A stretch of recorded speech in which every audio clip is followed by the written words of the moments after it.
My name is Shubham Singhania and I am your mentor for UGC NET, paper 1, paper 2 commerce and management. So आज हम बात करने वाले हैं एक बहुत ही इंपॉर्टेंट टॉपिक जो कि पेपर 1 के से रिलेटेड है एंड दैट इज कम्युनिकेशन। सो काफी रिसेंट ईयर्स में कुछ नए टॉपिक्स ऐड हो गए हैं सिलेबस में जिनको कवर करना बहुत ज्यादा जरूरी है, बिकॉज जो रिसेंट क्वेश्चंस आ रहे हैं पास्ट ईयर्स में वो ज्यादा से ज्यादा नए टॉपिक से ही कवर किए जा रहे हैं। इससे पहले अगर आपने हमारे चैनल को सब्सक्राइब नहीं किया है तो ऊपर दिए गए आई कार्ड लिंक पे क्लिक करके आप हमारे चैनल को सब्सक्राइब कर सकते हैं ताकि आपको रेगुलर अपडेट्स मिलती रहे। अब बिना टाइम वेस्ट करते हुए चालू करते हैं आज का टॉपिक जो कि है कम्युनिकेशन। और कम्युनिकेशन में कुछ इंपॉर्टेंट एस्पेक्ट्स जो आज मैं कवर करने वाला हूं उसमें से एक एस्पेक्ट है classroom communication. So I hope कि आप बहुत ज्यादा ध्यान से इस पूरी वीडियो को देखेंगे ताकि आप ज्यादा से ज्यादा क्वेश्चंस इस टॉपिक से जो आए वो सॉल्व कर पाएं। सो जब हम क्लासरूम कम्युनिकेशन की बात करते हैं तो यहां पे हम ये बताने की कोशिश कर रहे हैं कि जो भी क्लासरूम में कम्युनिकेशन होगी जो कि बच्चों को कुछ नई चीजें सिखाने के लिए है, उसमें कम्युनिकेशन का सबसे ज्यादा इंपॉर्टेंट रोल कैसे है। सो सबसे पहले बात करते हैं requirements for a good lecture. जब भी आपका कोई टीचर लेक्चर प्रोवाइड कर रहा होता है, आपको क्लासरूम में सिखा रहा होता है, अगर आप कम्युनिकेशन उससे ठीक से नहीं करते हैं, अगर आपकी अंडरस्टैंडिंग नहीं होती है, तो जो भी आप लर्न करने वाले हैं, जो भी आपको लर्निंग मिलने वाली है या जो भी वो आपको सब्जेक्ट में सिखाने वाला है, ये सारी चीजें आप ठीक से नहीं सीख पाएंगे। सो आपकी लर्निंग स्टाइल बहुत ज्यादा मैटर करती है और आपकी लर्निंग स्टाइल तभी अच्छी हो पाएगी जब आप उसकी प्रॉपर कम्युनिकेशन को समझ पाएंगे। सो ये बहुत ही इंपॉर्टेंट एस्पेक्ट है। नेक्स्ट बात करते हैं learning styles in communication process. अब स्टूडेंट, हर बच्चे की लर्निंग स्टाइल अलग होती है। कुछ स्टूडेंट्स एग्जाम्पल से ज्यादा बेटर तरीके से समझते हैं, कुछ स्टूडेंट्स रियल लाइफ सिचुएशन से ज्यादा समझते हैं और कुछ बेसिक कंसेप्ट से ही चीजों को ग्रैब कर लेते हैं। सो ये बहुत ज्यादा इंपॉर्टेंट है कि जब हम कम्युनिकेट कर रहे हैं, जब आपका टीचर कम्युनिकेट कर रहा है क्लासरूम में, तो वो इस चीज को इंश्योर करे कि स्टूडेंट की लर्निंग हो रही है कि नहीं। अब स्टूडेंट लर्निंग के लिए सबसे इंपॉर्टेंट चीज क्या है कि जो आपका टीचर है वो आपकी प्रिफर्ड लर्निंग स्टाइल्स को समझे। जैसे कि अभी मैंने आपको बताया कि काफी सारी लर्निंग स्टाइल्स हो सकती हैं। सो ये बहुत इंपॉर्टेंट है कि वो आपकी लर्निंग स्टाइल को समझे, तभी वो आपके लर्निंग आउटकम्स को इंपैक्ट कर पाएगा। अगर वो जो कहना चाह रहा है, जो वो आपको समझाना चाह रहा है, अगर वो चीज आप तक पहुंचेगी नहीं ठीक से, तो आप कुछ भी लर्निंग नहीं ले पाएंगे। अब स्टूडेंट्स बात करते हैं कि जो स्टूडेंट्स का प्रिफर्ड लर्निंग मोड्स होता है वो काफी सारे फॉर्म का होता है। उसमें से वन ऑफ द फॉर्म है विजुअल लर्निंग मोड।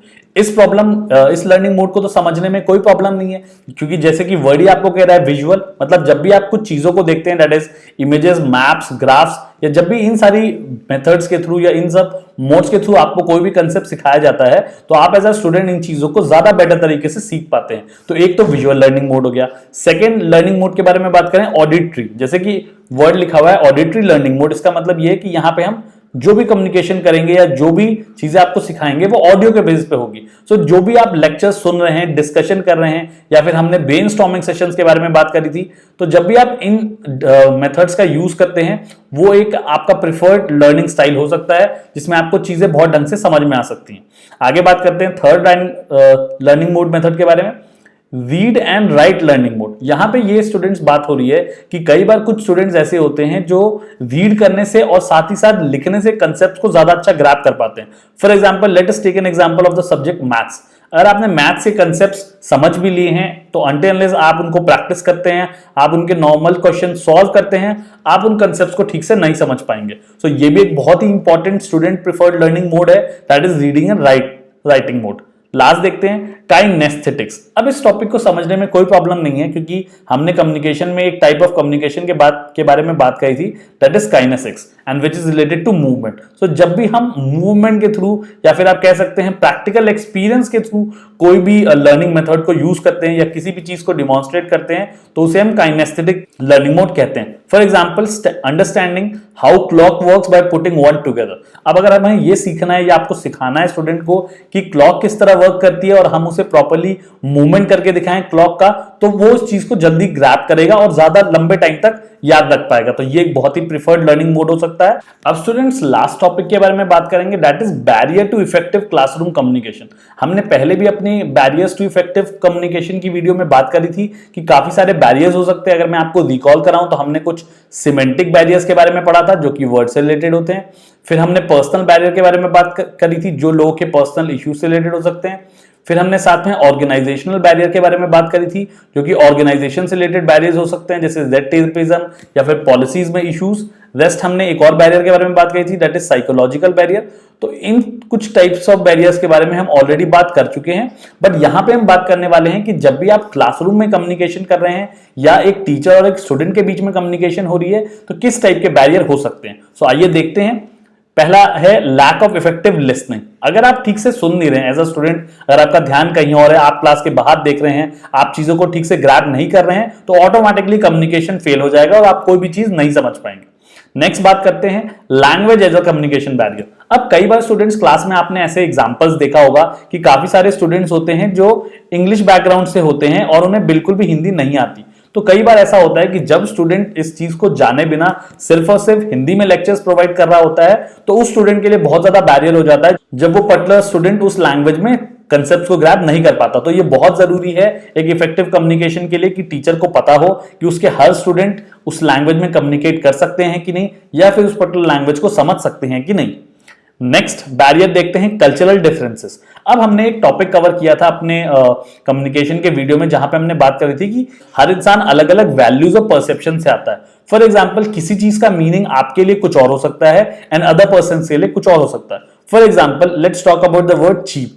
अब चीप वर्ड किसी के लिए ये हो सकता है गंदा भी हो सकता है, और किसी के लिए चीप वर्ड हो सकता है कि बहुत सस्ता प्रोडक्ट, बहुत सस्ता मिल गया, बहुत ही रीजनेबल रेट पे मिल गया। तो इसी तरीके से आप किस कल्चर से आते हैं, किस डोमेन से आते हैं, वहां पे उस पर्टिकुलर वर्ड्स की क्या कनोटेशंस हैं, क्या अंडरस्टैंडिंग है, इसकी वजह से भी काफी ज्यादा बार बैरियर और कंफ्यूजन हो सकती है। सो इस चीज को भी हमें बहुत ज्यादा ध्यान रखना होता है जब हम क्लासरूम में पढ़ा रहे हैं। नेक्स्ट बात करते हैं एंजाइटी के बारे में। अब कई बार होता है कि स्टूडेंट बिल्कुल कंफ्यूज माइंड से आया है, उस टाइम पे वो प्रेशर में है या फिर उसके दिमाग में ऑलरेडी कुछ चल रहा है। इसे एक तरीके का साइकोलॉजिकल बैरियर भी कह सकते हैं। अब इस टाइम पे अगर टीचर उसे कितनी भी सिंपल लैंग्वेज में समझा ले, कितनी भी एग्जांपल देके समझा ले, वो उन कंसेप्ट्स को ग्रैब नहीं कर पाएगा। सो कई बार एंजाइटी या फिर पर्सनल इश्यूज की वजह से भी कम्युनिकेशन में बैरियर आ जाता है। नेक्स्ट बात करते हैं मेडिकल एंड साइकोलॉजिकल बैरियर्स और मेंटल डिसऑर्डर्स। अब कई बार आपने कुछ केसेस सुने होंगे कि students are facing some of the issues due to health. So अब कई बार अगर आपको कुछ हेल्थ इश्यूज हैं या आपको कुछ मेंटल प्रॉब्लम या मेंटल डिसऑर्डर से गुजर रहे हैं, जिसकी वजह से आपको चीजों को समझने में प्रॉब्लम आ रही है, तो भी ये एक बहुत इंपॉर्टेंट बैरियर है। इसमें हम ज्यादा कुछ कर तो नहीं सकते हैं, बट हम ये जरूर ध्यान रख सकते हैं कि अगर कोई स्टूडेंट है जो ऐसे कुछ बैरियर्स फेस कर रहा है या फिर जिसे मेंटल डिसऑर्डर है, तो हम उससे कंटिन्यूअसली पूछते रहें कि वो हमारी सारी चीजों को ठीक से समझ पा रहा है या नहीं। आगे बात करते हैं पुअर चैनल्स ऑफ कम्युनिकेशन। अब कई बार हमने एग्जांपल्स देखे होंगे कि जब भी हम किसी बड़े सेमिनार में होते हैं और एक स्पीकर माइक का यूज कर रहा होता है और किसी तरीके से उसकी वॉइस ऑडिबल नहीं होती है due to some technical failure और due to some issues in the loud speaker और स्पीकर्स, तो काफी ज्यादा बार चैनल्स ऑफ कम्युनिकेशन में प्रॉब्लम आ जाती है और इसकी वजह से कम्युनिकेशन इफेक्टिव नहीं हो पाता। तो ये भी एक बहुत अच्छा एग्जांपल है। नेक्स्ट बात करते हैं जार्गन वर्ड्स। अब जार्गन एक टाइप का सिमेंटिक बैरियर है। हमने पहले भी डिस्कस किया था कि लेट अस से कि एक प्रोफेशनल डॉक्टर आपसे कम्युनिकेट कर रहा है बात करने के लिए, और वो कुछ मेडिकल टर्म्स के बारे में यूज कर रहा है अपने पेशेंट्स के साथ। तो ऑब्वियसली पेशेंट्स उन मेडिकल टर्म्स के बारे में अवेयर नहीं है, उनके बारे में उसको ज्यादा नॉलेज नहीं है, तो ऑब्वियसली वो यहाँ पे चीजों को समझ नहीं पाएगा और यहाँ पे वो कुछ और कम्युनिकेट कर देगा। सो ये बहुत ज्यादा जरूरी है कि जब भी हम किसी क्लासरूम में बात कर रहे हैं तो हमें ये समझ में आना चाहिए कि जो बच्चे हैं उनको ज्यादा अवेयरनेस नहीं होगी उन चीजों के बारे में, तो हम बहुत ही ज्यादा सिंपल लैंग्वेज यूज करें ताकि हम कम्युनिकेशन को इफेक्टिव बना पाए। तो ये भी बहुत इंपॉर्टेंट एस्पेक्ट है। लास्ट पॉइंट देखते हैं इमोशनल स्टेट ऑफ माइंड। अब कई बार आप बहुत ही ज्यादा डिप्रेस्ड हैं, आप अच्छे मूड में नहीं हैं, आपकी तबीयत सही नहीं है या फिर बहुत सारी चीजें हो सकती हैं। इस केस में भी अगर अच्छी कम्युनिकेशन करने की कोशिश की जाए तो वो नहीं हो सकती है, बिकॉज आप अपने मेंटल स्टेट में नहीं है कि आप चीजों को राइट तरीके से समझ पाएं। तो ये इस चीज का भी हमें बहुत ज्यादा ध्यान रखना पड़ता है। सो ये कुछ एग्जांपल्स हैं barriers to effective classroom communication के लिए। अब मैं यहाँ पे एक चीज हाईलाइट करना चाहूंगा कि whether it is a form of communication और whether it is a form of classroom communication, सबसे इंपॉर्टेंट एसेंशियल चीज ये है कि आप उस कम्युनिकेशन में एक लास्ट स्टेप ध्यान रखें, दैट इज फीडबैक। सो जहां पे भी आप कम्युनिकेशन कर रहे हैं, अगर आप लास्ट में फीडबैक का ध्यान रखते हैं, अगर आप फीडबैक लेते हैं कि क्या चीजों को ठीक से समझ में आया है स्टूडेंट्स को या फिर किसी और पर्सन से जिससे आप कम्युनिकेट कर रहे हैं, तो आपका कम्युनिकेशन बहुत ज्यादा इफेक्टिव हो सकता है। सो हमें इन सारे बैरियर्स का बहुत ज्यादा ध्यान रखना होगा। आई होप कि आज जो हमने ये टॉपिक्स कवर किए हैं ये आपके लिए बहुत ज्यादा यूजफुल होने वाले हैं और आप इन इनके बेसिस पे जो क्वेश्चंस आएंगे वो बहुत अच्छे से कर पाएंगे। Till then keep watching the videos. अगर आपने हमारे चैनल को सब्सक्राइब नहीं किया है तो do subscribe to our channel Anuj Jindal. Also हमने अपने कोर्स का लिंक डिस्क्रिप्शन बॉक्स में डाला हुआ है। अगर आप हमारे कोर्सेज को परचेज करना चाहते हैं तो आप हमारी वेबसाइट पे विजिट करके हमारे कोर्स को इजी रेट्स पे परचेज कर सकते हैं। Till then keep studying and have a nice day.